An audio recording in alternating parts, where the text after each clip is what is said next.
ये बात जो है, ये जो क्रक्स है, ये जो बेसिक बात है कि कहीं ना कहीं जो प्लेयर्स इसमें थे उनका इंटेंशन नहीं था कि इस कंपनी को चलाया जाए।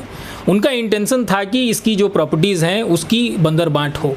अरे भाई, टाटा को लेना नहीं है, आप ज़बरदस्ती टाटा के पीछे पड़े हुए लेना है, और टाटा पर इनका भरोसा नहीं है वर्कर्स का। आज वर्कर्स का 300 करोड़ रुपया क्लेम है तो कायदे से पूरी कंपनी तो इनकी है। कि कमला मिल्स जो है उसकी नज़र जो है, कमला मिल्स उसके जो मालिक हैं रमेश घमंडी राम गुवानी, उनकी नज़र थी हमारी 36 एकड़ जो ज़मीन है, लगभग 300 एकड़ 300 करोड़ रुपए की ज़मीन है वो पुणे में।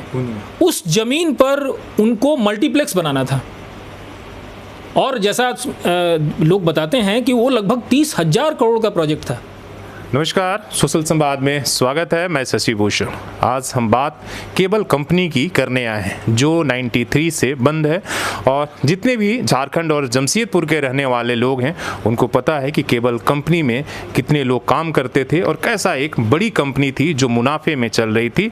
93 में कंपनी बंद हो गई। तब से वहाँ के जो वर्कर हैं वो इस लड़ाई को, इस कंपनी को रिवाइव करने के लिए लड़ रहे हैं। हालांकि कई ऐसे कर्मचारी हैं जो इस लड़ाई में उन्होंने साथ छोड़ दिया और जो है अब इस दुनिया में नहीं भी रहे, लेकिन अधिकांश लोग अपनी जो 60 की उम्र है वो भी पार कर गए संघर्ष करते करते। हालांकि अभी भी जो लोग बचे हुए हैं उन्होंने अपनी उम्मीद जो है नहीं छोड़ी है कि कंपनी जो है उसको रिवाइव चलाने के लिए। हालांकि इस मामले में एक नया प्रोग्रेस आया है, थोड़ी सी खुशी वर्करों में ज़रूर लौटी है कि जो NCLT में लिक्विडेशन का मामला था अब वो कहीं ना कहीं इनके फेवर में हो गया है, और कोर्ट ने कह दिया कि लिक्विडेशन नहीं होगा, मतलब कंपनी अब नहीं बेची जाएगी। हमारे साथ जो केबल कंपनी की लंबे समय से सुप्रीम कोर्ट से लेकर NCLT तक लड़ाई लड़ रहे हैं, सुप्रीम कोर्ट के वरिष्ठ अधिवक्ता अखिलेश श्रीवास्तव जी हैं। उनसे बात करते हैं कि आखिर जो है क्या प्रोग्रेस है और आगे की स्थिति क्या, रास्ता क्या निकलता है। सबसे पहले सर, बातचीत करने के लिए स्वागत है। बहुत बहुत धन्यवाद आपका। पहले सर, हम लोग ये जानना चाहेंगे कि अब केबल कंपनी को लेकर यथा स्थिति क्या है और लड़ाई कहाँ तक पहुँची है।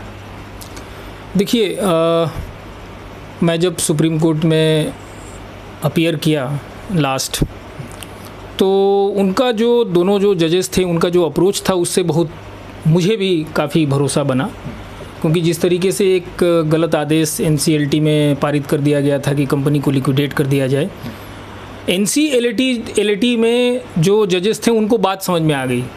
उनको ये समझ में आ गई कि इस कंपनी में लगभग 1500 से 1600 करोड़ की एसेट्स है, और इसकी लायबिलिटीज़ जो है दिल्ली हाई कोर्ट की जो 6/1/2016 की जो, अगर बहुत ज़्यादा भी जोड़े देनदारी तो 30 करोड़ से ज़्यादा की देनदारी नहीं है।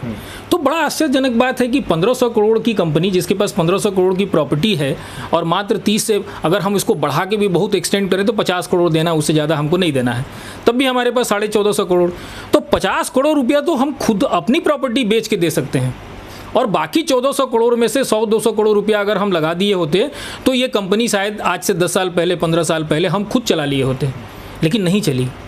तो ये बात जो है, ये जो क्रक्स है, ये जो बेसिक बात है कि कहीं ना कहीं जो प्लेयर्स इसमें थे उनका इंटेंशन नहीं था कि इस कंपनी को चलाया जाए। उनका इंटेंशन था कि इसकी जो प्रॉपर्टीज़ हैं उसकी बंदर बांट हो। जैसे मैं आपको नाम लेके बता सकता हूँ कि कमला मिल्स जो है उसकी नज़र जो है, कमला मिल्स उसके जो मालिक हैं रमेश घमंडी राम गुवानी, उनकी नज़र थी हमारी 36 एकड़ जो ज़मीन है, लगभग 300 एकड़ 300 करोड़ रुपए की ज़मीन है वो पुणे में। उस ज़मीन पर उनको मल्टीप्लेक्स बनाना था, और जैसा लोग बताते हैं कि वो लगभग 30,000 करोड़ का प्रोजेक्ट था। तो मेरी 300 करोड़ की जो ज़मीन है उस पर वो 30,000 करोड़ की प्रोजेक्ट की कल्पना करके बैठे हुए थे। तो उनका इंटरेस्ट था कि वो ज़मीन उनको मिल जाए। और जमशेदपुर की जो स्थिति थी कि जमशेदपुर के हार्ट ऑफ द सिटी जो है 177 एकड़ ज़मीन हमारी है, जिसका वैल्यूएशन मतलब एक अंदाज़ा लगाना मुश्किल है। हमको लगता है कि वो कितने की होगी, 2000 करोड़ की होगी कि 20,000 करोड़ की होगी, या शायद उससे ऊपर होगी, या अंदाज़ा लगाना मुश्किल है। तो किसकी दिलचस्पी हो सकती है। तो ये जो क्रक्स है इस कंपनी का कि साहब हमारे पास, मतलब जैसे मृग की नाभि में कस्तूरी मृग बन बन फिरे उदासी वाली बात है कि हमारी खुद की प्रॉपर्टी 1500 करोड़ की और 50 करोड़ की अधिकतम लायबिलिटी, और मेरी कंपनी 20 सालों से बंद है। ये बात जो जजेस हैं एनसीएलटी में, मैं उनको सलाम करता हूँ कि उन्होंने ये बात बहुत आसान, मैंने बहुत जल्दी उनको समझ में आ गई और उन्होंने एक एक चीज़ को जो 20 साल चला था BIFR, AIFR, Delhi high court और सुप्रीम कोर्ट में जो प्रोसीडिंग्स चली थी, सारी चीज़ों को उन्होंने देखा और देखने के बाद उनको तुरंत समझ में आया कि जो लिक्विडेटर बना था शशि अग्रवाल, वो इमीडिएटली, अब तो उसके खिलाफ बहुत सारे प्रमाण भी आ गए हैं, वो इमीडिएटली रमेश घमंडी राम गुवानी के साथ मिलके उसने एक ऐसी COC बनाई जिस COC को बनना नहीं था। मतलब लेनदारों की जो कमेटी उसने बनाई, वो लेनदारों की कमेटी बननी नहीं थी। प्राइवेट कंपनियों की लेनदारों की कमेटी का कोई कल्पना लॉ में नहीं है। लॉ में जो लेनदारों की कमेटी की कल्पना है वो है कि उसमें बैंक और फाइनेंशियल इंस्टीट्यूशंस रहेंगे, प्राइवेट लोग नहीं रहेंगे। लेकिन वो घमंडी राम गुवानी की 2 कंपनियों को COC में लेके आया, एक पेगासस को लेके आया, और जहां दिल्ली हाई कोर्ट ने कहा था कि साहब इसकी टोटल लायबिलिटी 21-22 करोड़ की है, टाटा को कहा कि आप पेमेंट कर दीजिए, वो 21-22 करोड़ की लायबिलिटी बढ़ के 2009 करोड़ में पहुंच गई। मतलब 100 गुने, लगभग 100 गुना ज़्यादा। और उनको COC में बिठाया तो उनका इंटरेस्ट यही था। उन्होंने तुरंत एक रेजोल्यूशन पास किया कि भाई इस कंपनी को लिक्विडेट किया जाए, क्योंकि उनकी अगर 2000 करोड़ की लायबिलिटी अगर एडमिट हो जाती खुदा ना खास्ता गलती से, तो आज पूरी की पूरी कंपनी, पूरी एसेट, मतलब जमशेदपुर का एसेट और सब उनके पास चली जाती। तो ये सारा कुछ एक प्लान के तहत हुआ। ये बात जो है सुप्रीम कोर्ट में जो ऑनरेबल जजेस थे उनको भी तुरंत समझ में आ गई, और NCLT ने तो उसको पूरा, मतलब समझिए कि उसको नेक्रोस्कोपी कर दिया मतलब जिसको पूरी छानबीन, सारे डॉक्यूमेंट्स को उन्होंने पढ़ा और उन्होंने एक बहुत ही बेहतरीन आदेश पास किया है। मुझे नहीं लगता है कि इस आदेश में अब कोई तब्दीली होने वाली है। अब यह है कि इस कंपनी की रिवाइवल का ही आदेश हमको ऑनरेबल सुप्रीम कोर्ट से मिलेगा, हम यही उम्मीद कर रहे हैं। हम भी यही उम्मीद कर रहे हैं। अगर सुप्रीम कोर्ट से रिवाइवल की, अगर आपके हक की बात होती है, आप लोगों की जीत हो जाती है, तो आगे कैसे रिवाइव करेगा, इस क्या विकल्प है? क्या इसके लिए झारखंड सरकार या टाटा, फिर किसके पास जाएंगे? देखिए, टाटा के तो लोग खिलाफ हैं, जो वर्कर्स हैं वो टाटा के खिलाफ हैं। उसका कारण ये है कि टाटा को 6/1/2016 को दिल्ली हाई कोर्ट ने कहा कि अब कंपनी आपकी हो गई, आप ले लीजिए। उससे भी आसान कर दिया, ये कहे कि भाई 1500 करोड़ की प्रॉपर्टी है और आपको केवल 21 करोड़ देना है, वो भी स्टेट बैंक को, जो कंसोर्शियम लीडर है, कि 21 करोड़ रुपया दीजिए और ये कंपनी आप ले लीजिए। टाटा की एक सिक्योरिटी गार्ड तक वहाँ नहीं पहुँची 2016 में। 1/7/2016 को सुप्रीम कोर्ट ने जितने SLP फाइल हुए दिल्ली हाई कोर्ट के ऑर्डर आदेश के खिलाफ, उसको उन्होंने डिसमिस कर दिया सारा का सारा। यानी कि 1/7/2016 के बाद टाटा के पास 1600 करोड़ की प्रॉपर्टी थी, 2 मैन्युफैक्चरिंग यूनिट्स थी, एक पुणे और जमशेदपुर में, और इनको कुल लायबिलिटी 20-25 करोड़ से ज़्यादा इनको देना नहीं था। ये जो चाहे कर सकते थे। इनके पास, इनको कंडीशन केवल इतना ही रखा गया ना, वर्कर्स को यही उम्मीद थी कि भाई हमको नौकरी वापस मिल जाएगी, जब चालू होगा और नौकरी मिल जाएगी, और जो इनको 20 साल से पैसा नहीं मिला था उसके कुछ पैसे इनको मिल जाएंगे। आप बिलीव नहीं करेंगे, टाटा ने जो प्रपोजल दिया था उसमें केवल 20,000 रुपये पर हेड देने की बात थी मात्र। यानी कि 20 साल से जिन वर्कर्स को पैसे नहीं मिले थे, टाटा ने जो प्रपोजल दिया था BIFR में, जिसको BIFR ने अप्रूव किया और बाद में दिल्ली हाई कोर्ट से लेके सुप्रीम कोर्ट तक वो अप्रूव हुआ, उसमें पर हेड केवल 20,000 रुपये देने की बात थी। उसके बाद भी टाटा ने इसको टेक ओवर नहीं किया। फिर कैसे इनको चिट्ठी दे दिया कि हम चलाने के लिए इच्छुक हैं? एक चिट्ठी हमने देखा था, कुछ वर्कर दिखा, वो किसी जो वर्कर हैं वो उनके साथ में हैं। कुछ जो वर्कर्स हैं वो टाटा के साथ में शुरू से ही है, वही लोग टाटा को लेके भी गए वहाँ पे। टाटा ने जो रिट पिटिशन फाइल किया था दिल्ली हाई कोर्ट में कि उनको अलाउ किया जाए कि वो एक रिवाइवल का पैकेज वहाँ पे, या रिवाइवल का एक जो प्रोजेक्ट रिपोर्ट है वो सबमिट करें BIFR में, उनको कोई हक नहीं था। दिल्ली हाई कोर्ट को फैसला देने का कोई हक नहीं था, वो गलत फैसला है। लेकिन उसके बाद वो फैसला आने के बाद टाटा ने नहीं किया। तो जो मजदूर हैं आज की तारीख में, जितने लोग हैं जो टाटा के साथ हैं उनको छोड़ के, जो लोग टाटा के साथ नहीं हैं उनको टाटा पर भरोसा ही नहीं है। उनको आज ये लगता है कि आज अगर टाटा आ गई तो इनकी हालत में तो कोई सुधार नहीं होने वाला है। टाटा उसको सबसे पहले तो इनके घरों से निकालेगी, इनको कोई पैसे नहीं देगी और सारा कुछ अपने कंट्रोल में लेगी। उसके बाद वो क्या करेगी कहना बहुत मुश्किल है। इसलिए टाटा के लेने का सवाल जो है वो हम तो रूल आउट करते हैं। मतलब क्योंकि हम तो इनकी तरफ से, वर्कर्स की तरफ से खड़े होते हैं। फिर विकल्प क्या बचता है? क्या झारखंड, आपको लगता है कि झारखंड सरकार को हम लोगों ने कहा था कि झारखंड सरकार अगर NCLT में आ जाती है तो NCLT के पास कोई चारा नहीं है। झारखंड सरकार अगर, क्योंकि स्टेट को पावर है, कोई भी मिसमैनेज्ड कंपनी है उसको टेक ओवर करने का पावर संविधान में है, तो झारखंड सरकार जब चाहे इसको रिवाइव कर सकती है। हमने झारखंड सरकार को कहा कि साहब देखिए, आप तो सरकार चलाते हैं, आप बिजनेस नहीं चलाएंगे, आप बिजनेस मत चलाइए, आप इनिशियल कुछ सीड मनी हमको दीजिए। अगर जैसे उनको कहा कि अगर 50 करोड़ रुपया आप हमको सीड मनी लोन देते हैं, जो लोन हम आपको चुका देंगे, तो 25 करोड़ लोन हम वापस करेंगे बैंक का लोन जैसे ख़त्म हो गया, ये लोन रहित कंपनी हो जाएगी। हमारे पास 1400-1500 करोड़ की प्रॉपर्टी है। अगर आप रहेंगे, आप मदद करेंगे, आपको कुछ शेयर अलॉट कर दिया जाएगा, आप अगर रहेंगे तो आपके रहने से कोई आदमी इसमें बेईमानी नहीं कर सकेगा। किसी नए इन्वेस्टर्स को हम लेके आ सकते हैं। अपने कुछ प्रॉपर्टीज़ जो गैर जरूरी प्रॉपर्टीज़ हैं, जैसे कलकत्ते में जितनी मेरी प्रॉपर्टीज़ उसकी दरकार नहीं है, दिल्ली में जो प्रॉपर्टीज़ है उसकी दरकार नहीं है, चेन्नई में जो प्रॉपर्टीज़ है उसकी दरकार नहीं है, बॉम्बे में जो प्रॉपर्टीज़ है उसकी दरकार नहीं है। केवल properties, forget about manufacturing unit तो टच नहीं करना है, ज़मीन तो टच नहीं करना है, ना तो पुणे की ना जमशेदपुर की।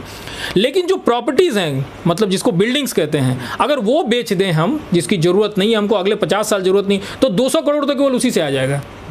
तो सरकार अगर आती तो हम अपने रिसोर्सेज से बिना किसी से मांगे, यहाँ तक कि शायद हमको बैंक की भी जरूरत नहीं पड़ती, हम इस कंपनी को रिवाइवल के स्टेज पर तो लेके चले जा सकते थे। अभी भी जा सकते हैं। सरकार आई या नहीं आए, सरकार आई नहीं, सरकार की तरफ से हम लोगों का रिप्रेजेंटेशन हुआ, उसके बाद सरकार की तरफ से कोई रिपोर्ट टाटा को की कि आप ले लीजिए। अरे भाई, टाटा को लेना नहीं है, आप जबरदस्ती टाटा के पीछे पड़े हुए लेना है, और टाटा पर इनका भरोसा नहीं है, वर्कर्स का। आज वर्कर्स का 300 करोड़ रुपया क्लेम है, तो कायदे से पूरी कंपनी तो इनकी है। ये नहीं अलाउ करेंगे तो टाटा क्या कोई नहीं ले सकता है। तो फिर सरकार के द्वारा जो डीसी के द्वारा चिट्ठी लिखा गया, किस आधार पर? ये मुझे नहीं पता। ये तो डीसी और चीफ मिनिस्टर या सरकार के जो लोग हैं, जो सेक्रेटरी हैं इंडस्ट्री डिपार्टमेंट के, वो लोग बताएंगे कि वो लोग क्या सोचते हैं और उन्होंने कैसे टाटा को लिख दिया। इसको रिवाइव करना तो बहुत आसान था। मेरी बात हुई, मैंने कई बार व्यक्तिगत तौर पर भी कई लोगों को समझाया। 2 डीसी को, डिप्टी कमिश्नर्स को तो मैं समझा चुका हूँ कि साहब आपको कुछ नहीं करना है, आपका प्रेजेंस काफ़ी है। आपके प्रेजेंस से क्या होगा कि मेरी जितनी प्रॉपर्टीज़ पूरे देश भर में है, हम उसको रिकवर कर लेंगे, क्योंकि स्टेट इंटरेस्टेड है। और जैसे रिकवर कर लेंगे, उसमें जो गैर जरूरी प्रॉपर्टी है उसको सेल करके उतना पैसा हम लेके आएंगे जितने पैसे से ये रिवाइव हो जाए। यहाँ की भी यूनिट रिवाइव हो जाती, हम कुछ दूसरा डाइवर्सिफाई कर देते, हम कुछ दूसरा प्रोडक्ट बनाते, और पुणे की भी फैक्ट्री रिवाइव हो जाती। लेकिन सरकार नहीं आई। तो अभी भी सरकार के पास मामला विचाराधीन है, क्योंकि जो हमारे स्थानीय विधायक हैं सरजू राय जी, उनकी एक मीटिंग शायद हुई थी, उसमें कई बातें हुई हैं, मुझे पता नहीं है उसके बारे में। जो चीज़ें हमको पता है खबरों में जो आई, हाँ खबरों में जो आई, या सरजू राय जी से जो कहा भी था, जी, तो सरजू राय जी से जो हमको जानकारी मिली, उससे लगता है कि मामला विचाराधीन है। लेकिन सरकार को एक बात समझ नहीं आती है, और आप आश्चर्य करेंगे कि सरकार की ये जो तटस्थता है, इसकी वजह से उनको दूसरे मामलों में बहुत नुकसान हुआ।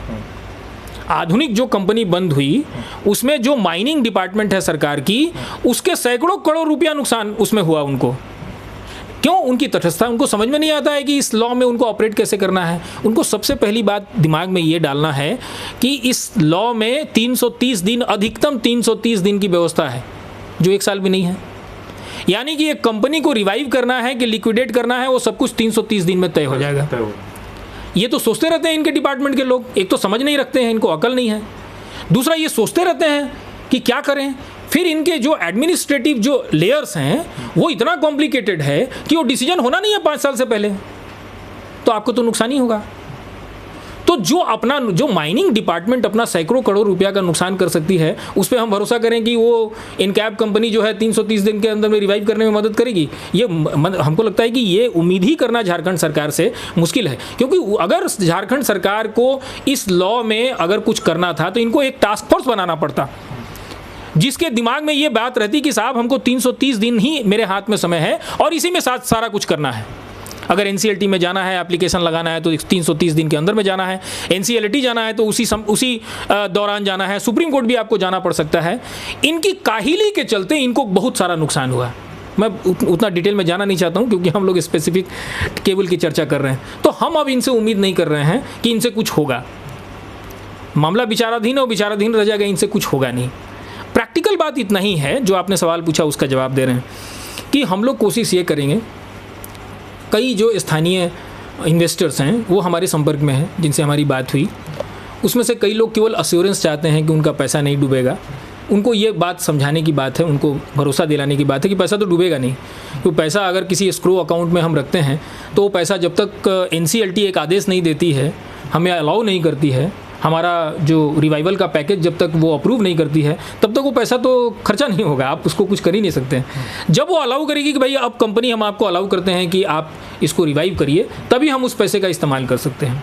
तो ऐसे कुछ लोगों ने हमको अप्रोच किया है, कुछ लोगों को हम अभी अप्रोच कर ही रहे हैं, क्योंकि ऑप्शन हम भी लेंगे कि जो बेस्ट इन्वेस्टर्स हैं, ताकि हमको तापुड़िया ने जो कुछ किया या यूनिवर्सल लीडर ने जो बेईमानी की, या एक हद तक कहेंगे कि टाटा ने जो बेईमानी की 2016 में आदेश आने के बाद, कम से कम ऐसा फिर हमको फेस नहीं करना पड़ेगा। क्योंकि देखिए अधिकांश लोग 70-80% लोग जो हैं बूढ़े, 70 साल 75 साल 80 साल सब रिटायर्ड, 20 सालों में कोई पैसा नहीं मिला, पूरी मतलब इनकी फैमिली पलायन कर गई, इनकी फैमिली बर्बाद हो गई है बहुत लोगों की। जो बच्चे कुछ पढ़ाई करके कुछ बन सकते थे वो नहीं बन सके इन लोगों की वजह से।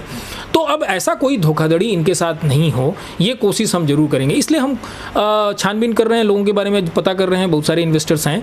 तो इसमें से अगर हमें 100-200 करोड़ रुपया लेके अगर आने वाले अगर कोई इन्वेस्टर मिल जाते हैं तो हमारे लिए बहुत आसान हो जाएगा। क्योंकि कुछ तो हमारे अपने प्रॉपर्टीज़ हैं जो हम सेल कर सकते हैं।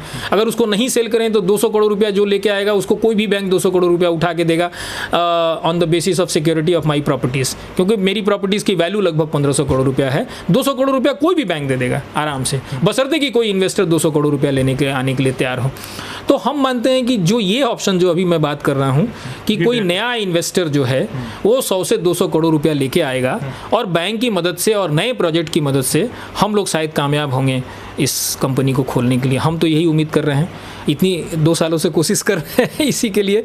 और अभी तक जो अब खासतौर पर सुप्रीम कोर्ट से जो स्टे उनको नहीं मिला, और सुप्रीम कोर्ट के जो ऑब्जर्वेशंस थे, उस दिन मैं तो कोर्ट में ही था और मैं आर्गूमेंट कर रहा था, तो मुझे इस बात का भरोसा बढ़ा है कि सुप्रीम कोर्ट शायद मुझे अलाउ करेगी कि वर्कर्स की तरफ से कुछ इन्वेस्टर्स को हम इंट्रोड्यूस करें और इस कंपनी को रिवाइव करें, और शायद एक नया बहुत ही नायाब कोई चीज़ जमशेदपुर में हम देख पाएंगे। चलिए, बहुत बहुत धन्यवाद। और हम भी यही उम्मीद करते हैं कि जो इतने लंबे संघर्ष से और लंबे समय से लोग वेट कर रहे हैं, इनके साथ न्याय हो और अब कोई धोखाधड़ी ना हो। जो भी बात हो वो जो वास्तविकता में हो और उसमें किसी तरह का जो है घालमेल ना हो सके और इनके ही हक में फैसला आया, ऐसी उम्मीद हम सब करते हैं। तो अपने सहयोगी अभिषेक और CH राममूर्ति के साथ मैं शशि भूषण, सोशल संवाद न्यूज़, झारखंड।